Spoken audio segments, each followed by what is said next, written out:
musings from this tiny little studio on this tiny little Greek island. Uh, it is Friday, November 22nd, and it's a warm day today. We have the southern winds, which came and left and will be coming again today, later on today, and always it's so much warmer when we have the southern winds. So today I'm going to talk a little bit about the number 5 of the studio habits that that are really, really good to put into place. you know, uh, and this one, which inconspicuously is the strongest one of them all. Yesterday's talking about accepting and allowing the failures, that's top, also big one. However, that one is not necessarily the groundwork for your developing artistry on canvases, in writing, but also artistry in your life, because allowing failures is the thing to do, right? To become comfortable with failures is will get you far. Will get you farther than really anything else. But if you haven't got this groundwork underneath the energy of accepting and allowing failures, it's not going to get you anywhere. That's why this is the most important one, and that is to weekly. I do it weekly. Daily, monthly, bi-monthly, sometime without letting it slip off too far, to sit down with what you did the previous week, what happened, and write out what you did well, what worked well, what you did well in your painting, what isn't going well in your painting, and documenting it. So not only are you taking the time to actually document your painting, the materials you used, the colors that you chose for this palette, even the brushes, right? I mean, that's a little bit nitpicky, but and I don't do it all the time. But the mediums that you use, the canvas that you're using, what it's made out of, just documenting it, having it on hand.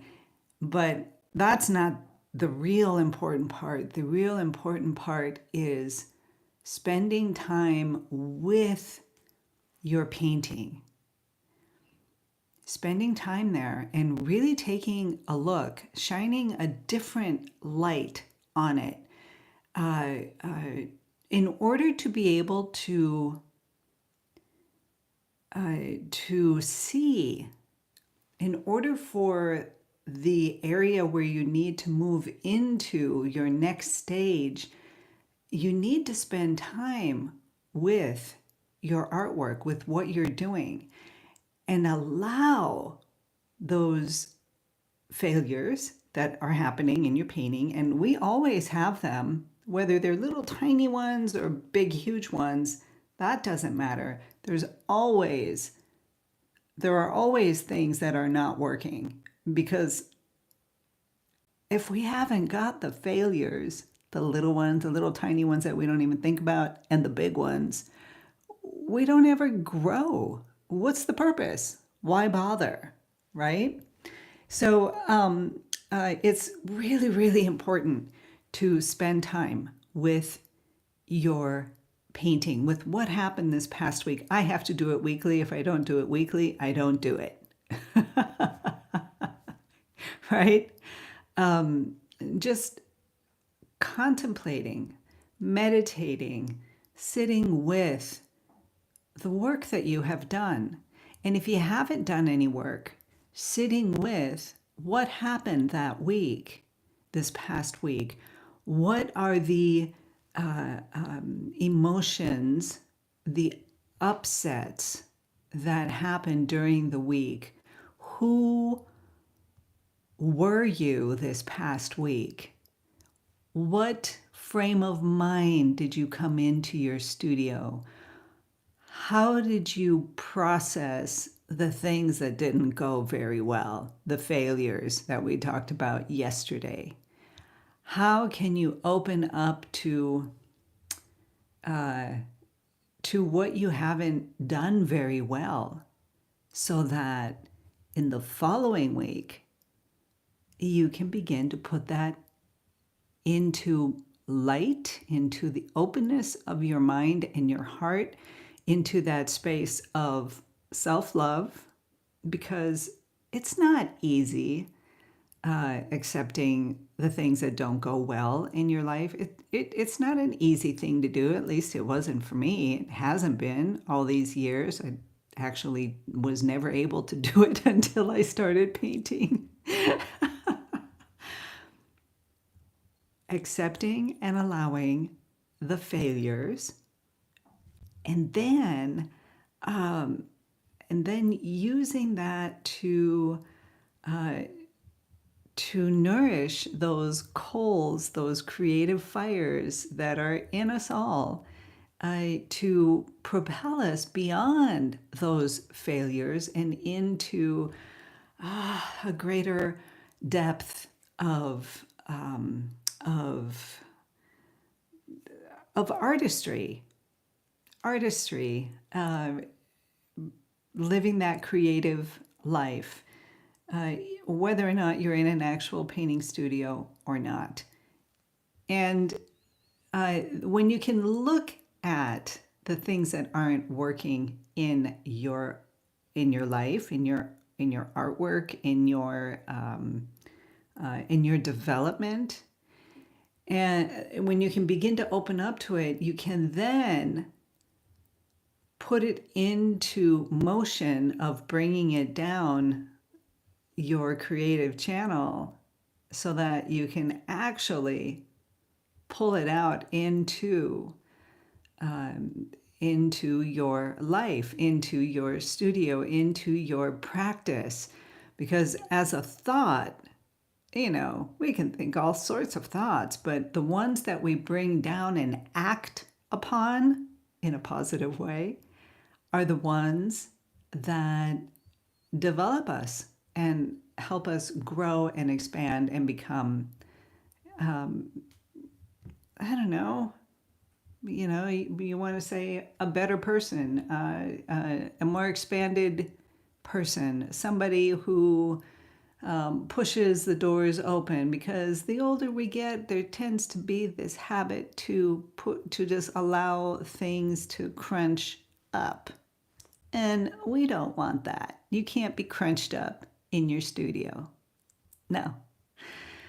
So take some time, get yourself a notebook, open up some kind of program on your laptop, and just sit down and write out your thoughts, the things that you see, and where you want to go for the next week. And if you have it out, that's why I use paper, because it's another form of acting out, actually writing with a pen on something physical that your hands can grab.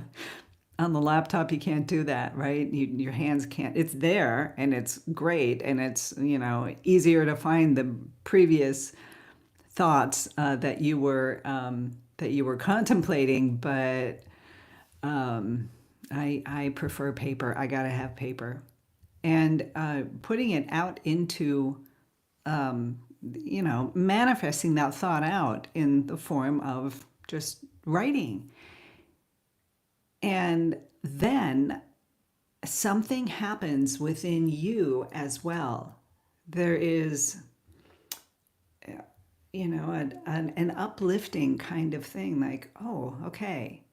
And you begin to walk in more solidity within yourself, confidence.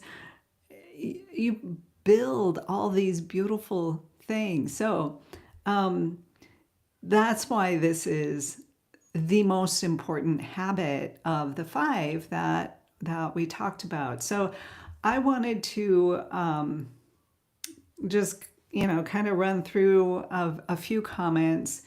Uh, Julie Lancaster chimed in and said, "I'm so freaked out about Donald Trump becoming our, fearless leader. I haven't painted in a month." These are public comments, so you guys, that's why I'm reading them. And so you haven't painted in a month. And my thoughts on that are perhaps what you might want to do is not work on a painting because you are upset. Yeah. But get in touch with what's going on within you, and you seem to have that. You seem to have that. And find an outlet for that energy that's happening. And what I would do, this would be my thing, is I would get out some paper, like watercolor paper, gesso it out or whatever, or a piece of cardboard. Doesn't even have to be anything that you want to spend, that you have spent money on, you want to spend it on your painting. Get a piece of cardboard or a paper plate, put some gesso on it, and boy, get yourself scribbling, paint out that energy. And you can do it in, no more than 5 minutes, 10 minutes. It's almost like a cleansing kind of practice. And it's taking it and releasing it from the entrapments that we have, holding on to our fears, our worries, and all of that. So I do that practice, and yeah, you got to kind of come to this painting and say, and I actually do this, and I say it out loud. I give myself permission to paint this energy, this negative energy, onto this physical canvas, right? And I give myself permission to paint the worst painting on the planet. And it releases me, that, because I'm kind of a perfectionist, it releases me from that. And then I just focus a little bit in on that energy and just let it out. I just let it out. And I may have to do a couple of those paintings whenever I am in an upset state. That is a way to help me release. You obviously don't want to go and do a painting when your inner in your inner studio is a mess. It's in a whirlwind. A tornado is passing through. Yeah, not the best time to paint. But in order to keep the coals and that creativity, and to keep your studio in balance, it's really helpful to allow that energy out, to get it out of you, out of in here, release it in some way. That would be my that's what I do, and it really works for me. I'm not saying it's going to work definitely for other people, but it really works for me. You might want to try it. Mary Fergie, hello, my dear. You left a lovely comment. I hope that this, why older artists should start a YouTube channel, podcast, uh, is is useful for you. And I please contact me if you have any questions and you need any help. If you do decide to go for it and like upload a video. Yeah, oof, I love that. Thank you so much. Your comments have always been lovely and very encouraging, and you are also helping me and feeding me, and all of you who are commenting. And yeah, I have one of those regulation things on the comments that we don't get, like nasty stuff. I don't get the trolling stuff because I don't want it here. I don't see the purpose of even opening up to that. So I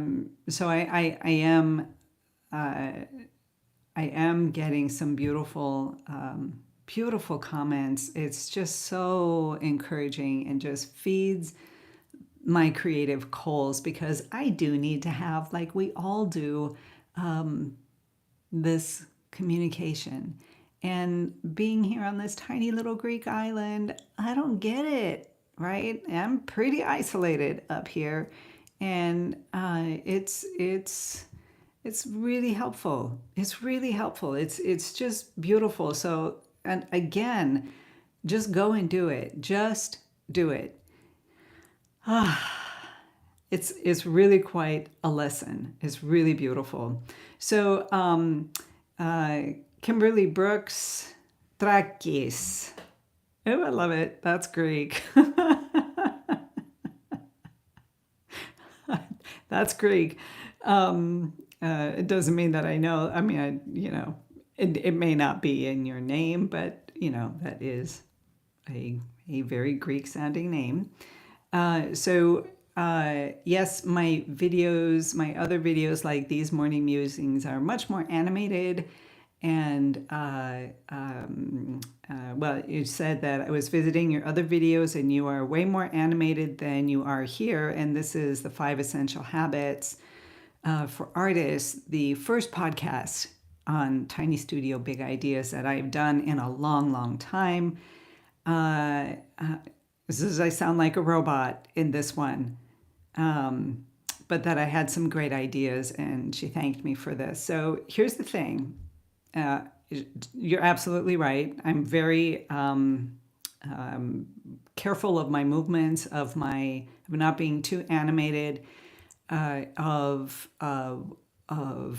being careful of my and repeating myself and things like that, because this is a different style of medium.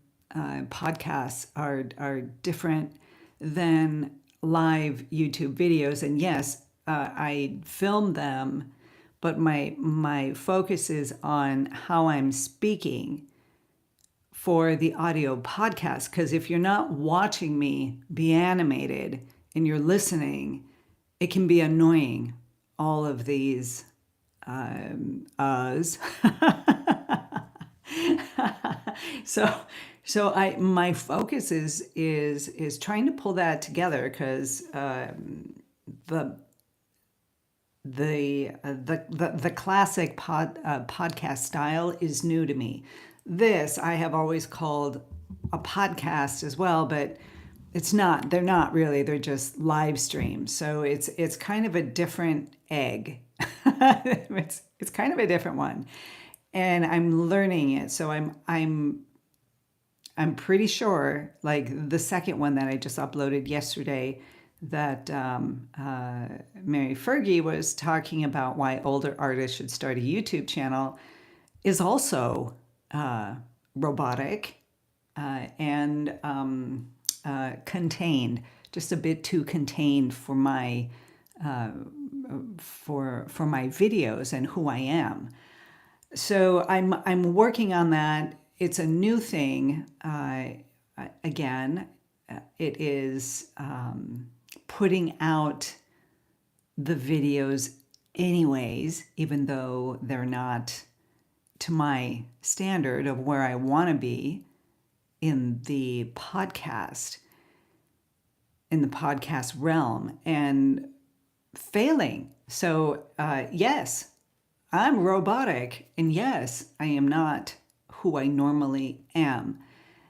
And that is, think about it this way: when you are attempting something new in your artwork, you're not coming at it with comfort, with certainty, with confidence. You're not. You're kind of like, okay, how do I do this?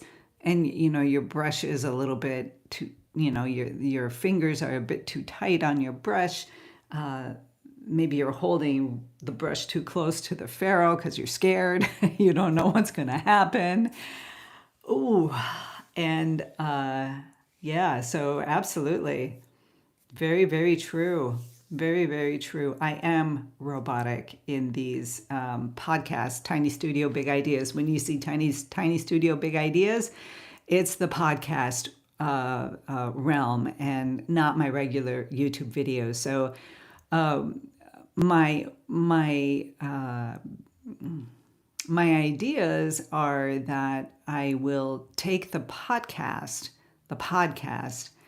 which can be very useful to a lot of people out there who just need to listen. They're out for a walk, they're driving, whatever, and they just want to listen to connect with their own creative realm, with their artistic side. And those of you who want to listen to what my take is on that, but I need to have it be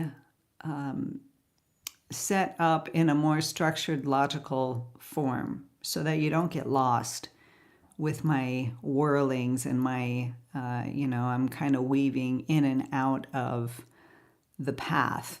I need to be more in a straight line for this medium, for the podcast medium. And I want to get good at it because I want to begin interviewing others.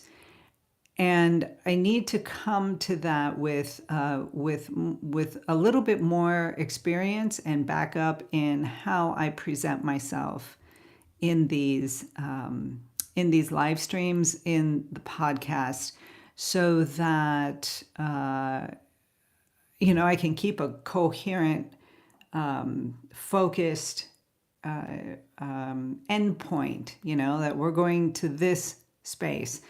And so I'm practicing, I'm fumbling, I'm messing up, I'm in yesterday's habit of allowing the failures and being comfortable in them. So yeah, so Mary Fergie too, and others out there who want to start that YouTube channel, there's your perfect example. Just do it anyways. All right, you guys, it is Friday.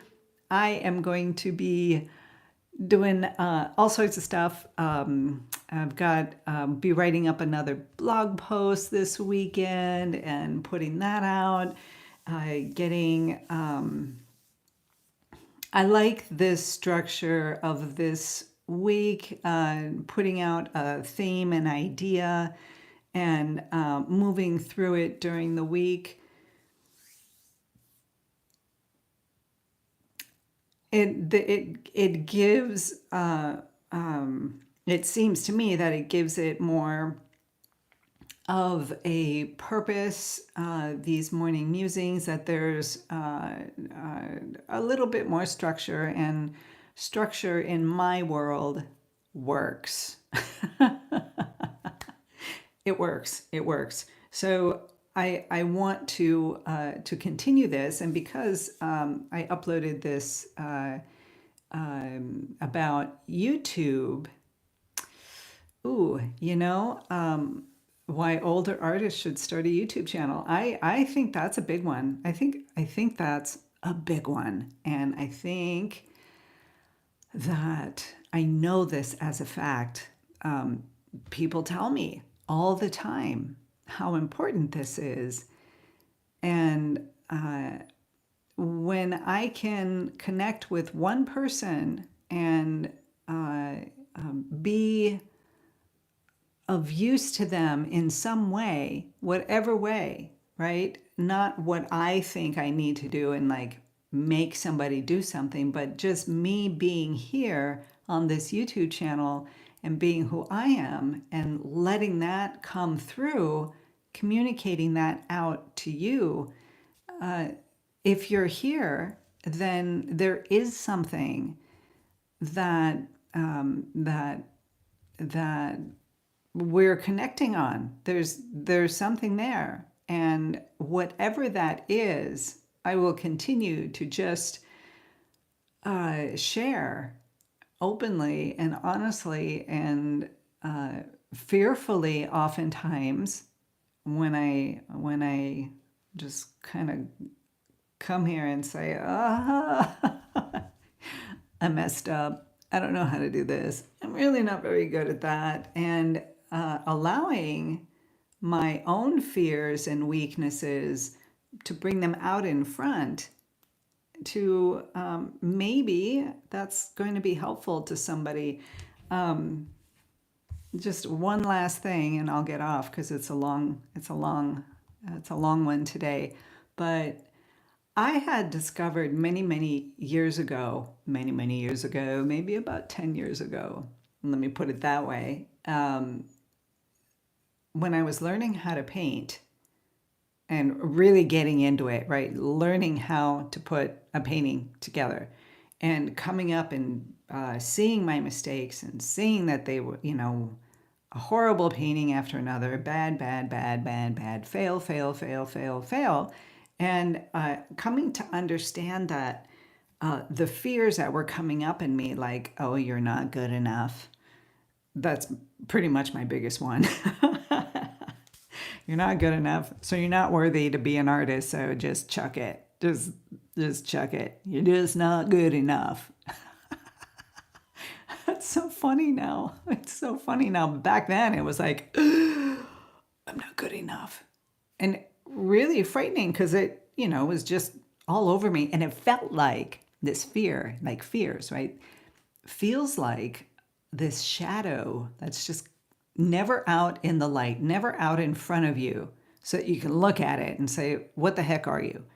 And really, are you really that big and scary in reality? Like in the light, are you really that scary? So I started doing this meditation where I would sit and focus in on the fear. And, because I'm a very creative person, whatever, but I kind of felt it like this kind of shadowy, darkish energy. It was like this thing, right, kind of on my back, just kind of back there, out of, like, just not out in front of me, like hidden, so that it can just come in and like, boop, kind of hit me whenever I felt vulnerable and weak or confused and flustered, and I don't know, whenever, and it would just like come out then. So I was like, okay, how do I get this energy and bring it out in front? So I would meditate on it, just close my eyes and take a few deep breaths and find that energy, that feeling, and I would bring it out in front of me. I would just, this is what I'm all imagining visualizations, right? I would take it and bring it out in front of me in my hands like this and look at it. And as soon as it came into the light, this big, huge negative energy became this shadowy mist, like no bigger than what, a couple of drops of water, just like, and it was gone. Like it was nothing.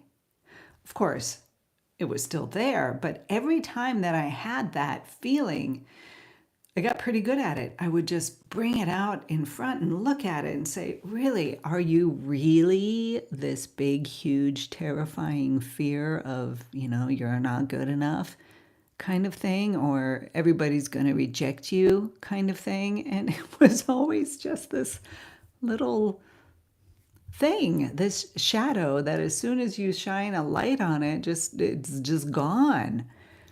That was a pretty cool exercise that I did. It's and it's where also this painting on painting those feelings out on a canvas, like expressing them, that suddenly there it is, and it's like it's really nothing in the end.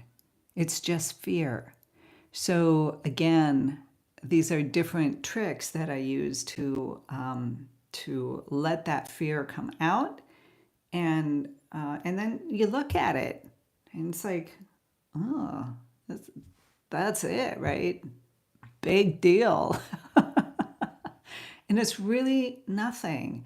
And then, what, you can scrape it off. And I often do, like I'll just paint it out and then wipe it back, just scrape it off. It's done. It has been expressed. It's nothing. It's useless. The fear is just there, and I can dive into it or let it dive into me, or I can keep the shadows in the useful places on my canvas and not let it take over and mess up my rocks or my seagull or my trees or, right? All right. This has been a really great week, and I can't wait to see you all again on Monday. In this tiny little studio from this tiny little Greek island. May you have a gorgeous weekend. If you are considering that YouTube channel, yes, go, go, go, go.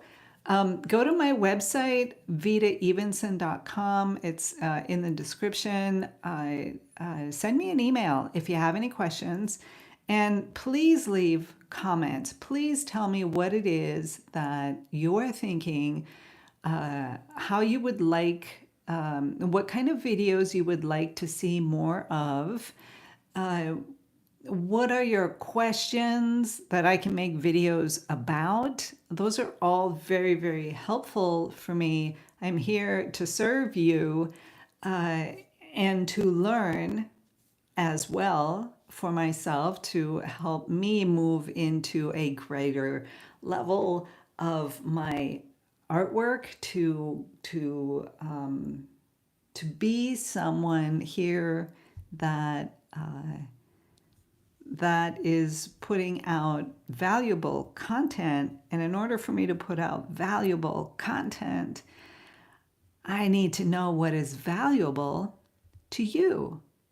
So you guys, with that, be inspired, be creative, be you. Have a beautiful, beautiful weekend. Take care.